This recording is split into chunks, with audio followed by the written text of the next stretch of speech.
Welcome to the Real News Network. I'm Paul Jay in Baltimore. And on Sunday night, President Hugo Chavez won re-election in Venezuela. Now joining us to talk about the significance of these events is Mark Weisbrot. He's the co-director of the Center for Economic and Policy Research in Washington, D.C. He's a regular columnist for The Guardian and a regular contributor to the Real News. Thanks very much for joining us again, Mark. Thank you. So before the election, there was all kinds of speculation about whether or not the opposition was going to challenge the results. President Chavez himself was suggesting they were setting up conditions to challenge it. And early on in the evening, Reuters and a few other news agencies were reporting that the opposition candidate was actually about to win, which people said, oh, there it is, they're getting ready to challenge. But Chavez won, and no, there was no challenge. What's your take on this? Well, the opposition for a long time has always had a plan B. You know, in 2004, they had fake exit polls, they had all kinds of stuff, and were ready to challenge. And in fact, when they lost, that was the presidential recall referendum, which they lost by a huge margin, 58 to 41, and they didn't believe it. They said, you know, and a lot of the press said it was stolen at the time, the Venezuelan and Latin American press, and even had a couple articles that filtered up here with conspiracy theories in the Wall Street Journal, Financial Times. But for the most part, you know, the mainstream press accepted that that was a clean election because Carter Center and the OAS approved it. But nonetheless, you had the opposition boycotting 2005 congressional elections on the basis that the previous election was rigged. And it was completely absurd. So they've always had that. Even in 2006, there was a faction that didn't want to recognize the result.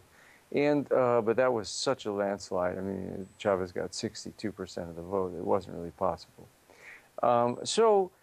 You've had all of these incidents in the past, and so in this election, you had people saying it. You had editorials, op-eds from opposition leaders in one of the biggest newspapers, El Universal, for example, said if Capriles doesn't win, he implied that there would be fraud and that people should get in the streets. And there were there was quite a bit of that kind of talk.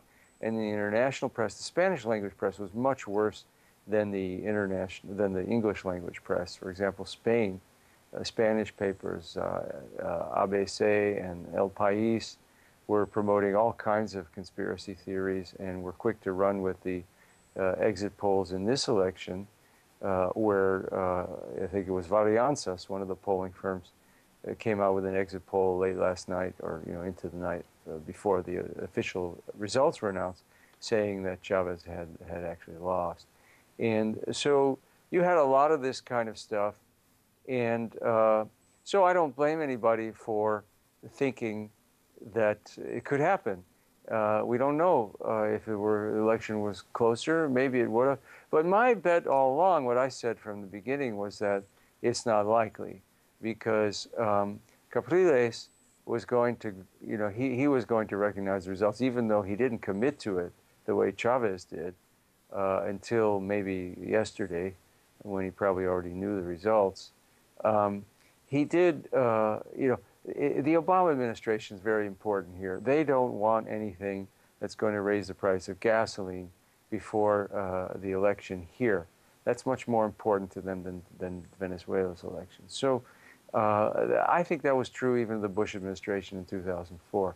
And I think one of the smartest things the Venezuelan government did was to have their elections right before ours, because that's the best guarantee they have that the result of the election will be respected. So the point here is that the opposition wouldn't start that kind of confrontation without U.S. backing, and you're suggesting they didn't have U.S. backing at this point. Absolutely. I'm sure they didn't. I'm sure the Obama administration was going to recognize the result. They know the election is clean. You have the Carter Center, put out its 8-page report on Friday, and they know it's clean. I mean, if you look at the safeguards that the system has, it's pretty incredible. It's almost like what you need to launch a nuclear missile. You have these codes that nobody even has the whole thing. The three different parties, the opposition, the government, and the CNE, all have to be able to produce their part of the security code in order to get into the electronic system. So it just, the media wouldn't have gone with it either. And so Capriles would have been crazy to challenge it. Now, in the lead up to the election, the American media mainstream media was very, very hostile to Chavez. And of course, one expects that from the Wall Street Journal and the Washington Post and such. But the American liberal media is also quite antagonistic. New York Times, LA Times, and New York Times particularly was pushing this story that, okay, maybe the process, the machines are fair, but people are intimidated because of this thumbprint, and because of the thumbprint they can link who voted for who, and that made people afraid. So I guess there's kind of two parts to that. Was there anything to that story, one, and then two, why such antagonism from American liberal media?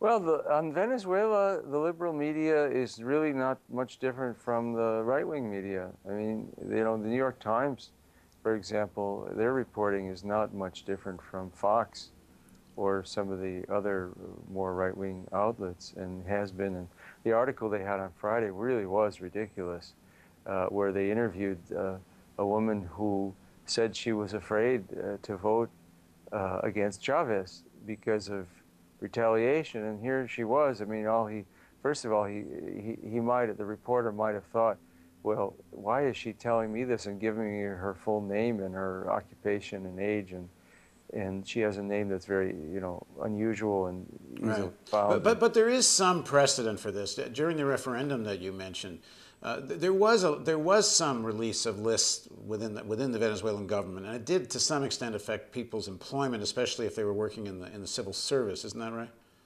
Well, there was the referendum was a different thing. When you sign a petition, same is true in the states that I know, like California and Michigan and Illinois.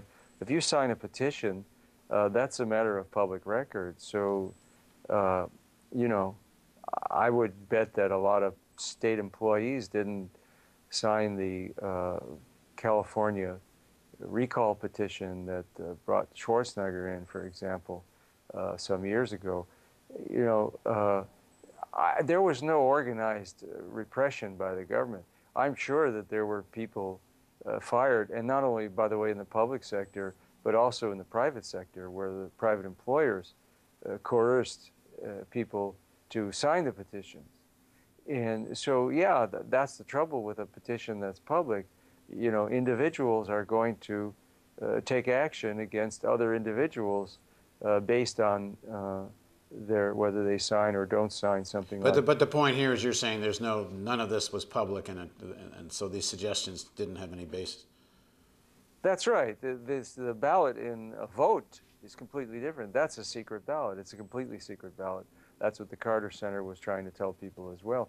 And Capriles got on TV also and told everybody, this is a secret ballot. You don't have to worry, because he didn't want people to be scared. So for the New York Times to interview this woman, and then, you know, if you just looked on he just would have gone and Googled her name, you could see that she's been tweeting for quite a while against the government. So how could she really be afraid to vote against the government in a secret ballot? So these were kind of nonsensical stories, some of them, including another one in the LA Times. And why is the liberal media so hateful? I think, well, first of all, there's a general thing in the United States where, you know, the media has a tendency to follow the State Department a lot in their reporting. Now, the thing is, when, you know, there are divisions within the State Department on a lot of other foreign policy issues, on the Middle East, on Palestine and Israel. You know, there's been divisions for 50 years in the State Department, for example, on Iran, on Afghanistan. On Venezuela, there are no divisions. They all hate Venezuela. They all hate Chavez. They want to get rid of him. They've been trying to get rid of him for 10 years. So the media reflects, I think, that unanimity here in the foreign policy establishment. There's absolutely no dissent. And so that's what happens. There are other things, too, I think, that make it worse. I mean, I think the fact that the Chavez government doesn't, you know, answer the media's phone calls and treats them quite terribly, you know, that makes a difference, too. I don't think that, you know, Venezuela could ever change U.S. policy, but I think they could probably influence the media a little bit if they talk to them. Yeah, they seem to just write it off as part of the enemy, and they don't work at it. That's right. And to be fair, that has been their experience. I mean, they did try for years to talk to the New York Times and the Washington Post. It didn't change their reporting at all. It was just universally hostile. There was a period where the New York Times reporter, for example, Juan Ferrero was there, and he had about a year or so of relatively balanced reporting, but then they got rid of him and he went to the Washington Post. So that was about the only period you can think of where you could actually get something. But it's really striking. I mean, if you read the news here, you can't even find anything good about this country. I mean, it's like North Korea or something. And, you know, I mean, you really can't find it in a news article, like almost never. And it's interesting because even Capriles, who was running against Chavez and mobilizing people who hated him, but also appealing to voters that were in the middle, he had to say, you know, he talked about preserving the achievements of the revolution. That's how he described it. And yet you can't find any of these achievements in the New York Times news reporting. Right. Thanks very much for joining us, Mark. Thank you. And thank you for joining us on the Real News Network.